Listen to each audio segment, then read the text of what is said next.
Hello, friends. It's Megan. Hi there, everyone. Hey there, hi there, ho there. You know that's my little saying that I love to say. I don't wanna make this video too long because it is kind of brick out here. Um, I was just talking to a friend and I said I don't want to forget this, so let me come in here and record this before I forget. We were talking about types. And I'm going to call the title of this video, I don't want nobody that looks like me. That's a pisser, ain't it?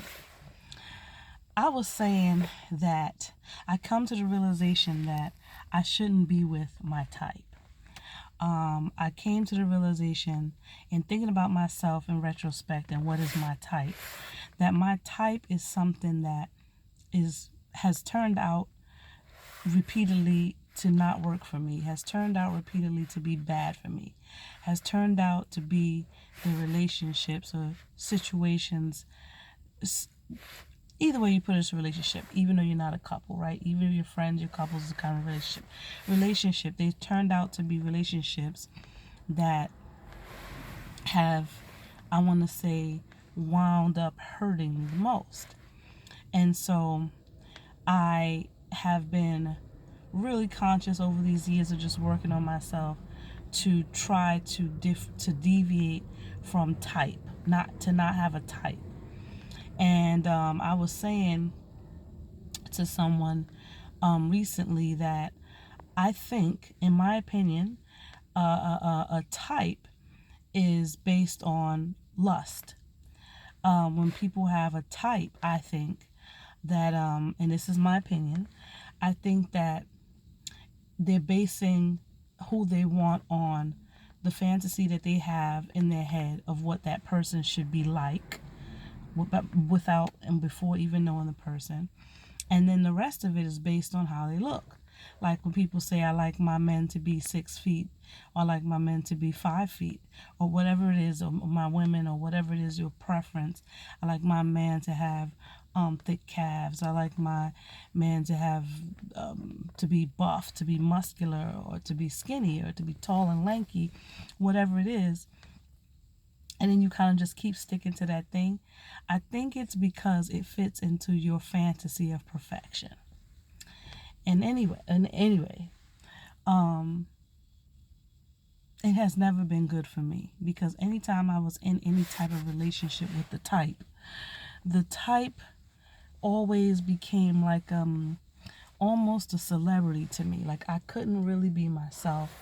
I couldn't really do the things that, I would do normally with a normal or friendship relationship. I couldn't be friends with my type because it was all just gawking at them.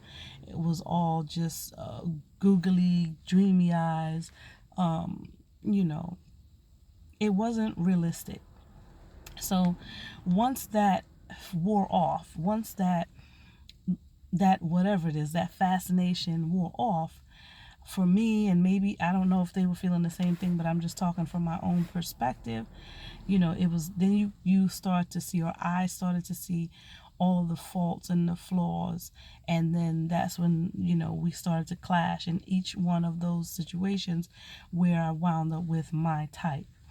And I recognize also that my type usually had a lot of the things that made us clash in common. Go figure. Anyhow, I was telling this person that, sometimes it's difficult for me to associate with people that I know are my type, especially if I've dealt with them, but we've had a type of romantic relationship before. Because even though I may know within myself all the reasons why it ain't gonna work and all the reasons why it just can't work, I know that there's a possibility that I could fall like a drug addict and then having a drug addiction and going back to your old neighborhood where everybody's shooting up, let's just say, and you've been clean for 20 years, but there's something inside of you that if you don't stick to whatever it was that you did to get over it, you can relapse. And so I was saying to the person that, sometimes it makes me nervous because even though I know realistically, or I know, what's that word? Not realistically. I forgot the word that I'm looking for, but, in my head, I know that, this is not a good thing for me. But it doesn't mean that I won't fall into the trap, or that I'm never going to fall into the trap, because I know that logically. That's it. Logically, I know. And I'm like, it's almost like I'm afraid that I'll still fall into that trap. And I'm kind of just, almost afraid, I guess afraid that the same pattern can repeat itself, or the same things that happened before can repeat themselves, even though, it's a new time. And you know what? I would say that it's a new person, even though it's a new person. And I say that because we're all constantly changing into new people. Even when people get married, and you say, oh, for better or worse, and then you have people who renew their vows, you're making a decision to be with a person, but that person that you marry is not going to be the same person in 5-10 years, because people are constantly evolving for the good, for the best, or for the worst. They're evolving into different people, and you're making a choice that no matter who they become, you're going to be, or you guys are going to, remain partners, remain friends, and work it out. But anyway, that's not what I'm talking about. So, the type. So, I was saying to the person, I think that I've pinpointed what my type is all about, and I said, but I won't get into it. And we were talking back and forth on the platform that I mentioned in the previous video. And so you kind of just have to talk, and you don't get to interject, kind of like here. You don't get to interject, and you kind of wait to respond. And so my friend says, so I didn't go into details of what I was thinking, but this was hit right on the head. So my friend says, I believe that the types that we go for, when we have types, could be two things, and I totally agree with this. It could be one of two things. One, it could be that this person is the total opposite of how you see yourself. So if you, let's say, you have low self-esteem, and you feel like, I don't know, you feel like a person like me who had to have braces. By the way, I had 2 different sets, and that was because I kept delaying and stuff. And then I got the plastic set first, and then they kept breaking, and you had to pay, I think it was like $75 per piece every single time they broke, which was like all the time, which had nothing to do with tightening them. And then I went to the metal set, and so I had them on way longer than I was supposed to. And so anyway, so for me, decent teeth was a big issue for me, because I was teased when I was younger about the way my teeth looked before I got braces. And I was teased by both family and friends. It was devastating. And I took the words that they said to me, and the jokes and the whatever about my teeth and the way my smile looked, to mean that I was an imperfect person. Although we're all imperfect, I took it as a hit to me as a person. And I'm sure everybody does when someone's like dissing you about anything, you kind of can't separate it from yourself. So it's kind of like you become the thing, right? Like I become my teeth. So if they say something about my teeth, it means I'm not worthy, or I'm ugly, or I'm, blah, blah, blah, blah, blah. And so in my head, I never wanted to be with someone who would bounce that same reflection to me. So like I didn't want to be with anyone who had what I call, because beauty is subjective. Everybody has their own opinion.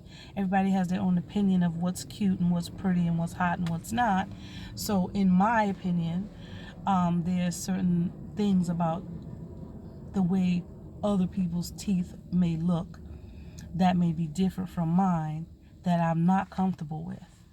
And I know that's bad, but really it comes from the hurt of me being teased way back before I had braces when I was a child. I didn't have braces as a child, but the teasing happened as a child. I actually didn't get my braces until I was in my 20s. I want to say mid 20s. But anyway, I don't want anybody. My type has perfect teeth. Or at least a beautiful smile. And there's nothing that's visibly flawed.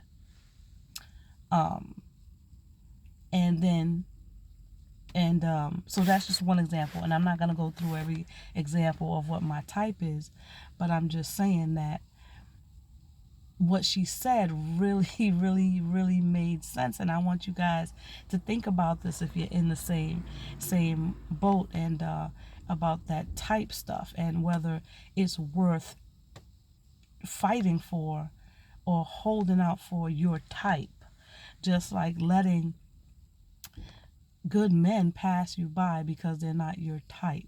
And again, I'm not saying, because in a previous video I talked about forcing yourself to liking something, and I'm not saying to force yourself to become attracted to anyone, but I'm saying is sticking to your type really worth it?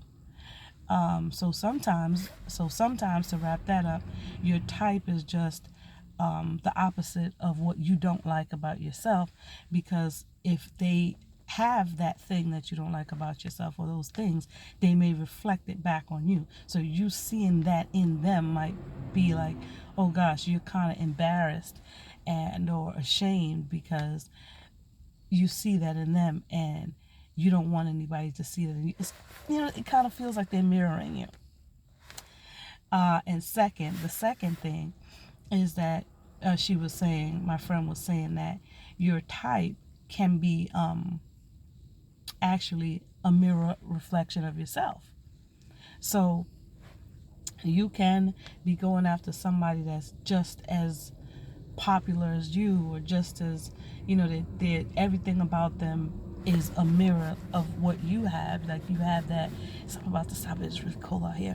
It's like an image, or like a mirror, like a reflection of you, and you really just want somebody to reflect you. But is that always good to have? Is that good?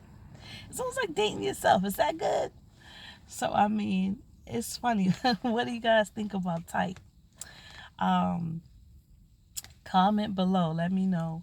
Let's keep this conversation going. Yes. Thank you, subscribers. Hey, for watching. Thank you for those who are not subscribers who are watching, because I looked at some of my videos, and I noticed that a lot of people that are watching are actually not subscribers, and that the people that are not subscribers are watching a little bit more than my subscribers. What's up, subscribers? But yeah, like, subscribe, share. Let's keep this conversation going. What do you guys think? Each one teach one. Let's learn something from each other. There's got to be somebody smarter than me in the room. When I say smarter than me, I'm talking about we all have different experiences, and let's help each other out. All right. Stay warm. Love, peace, and hair grease.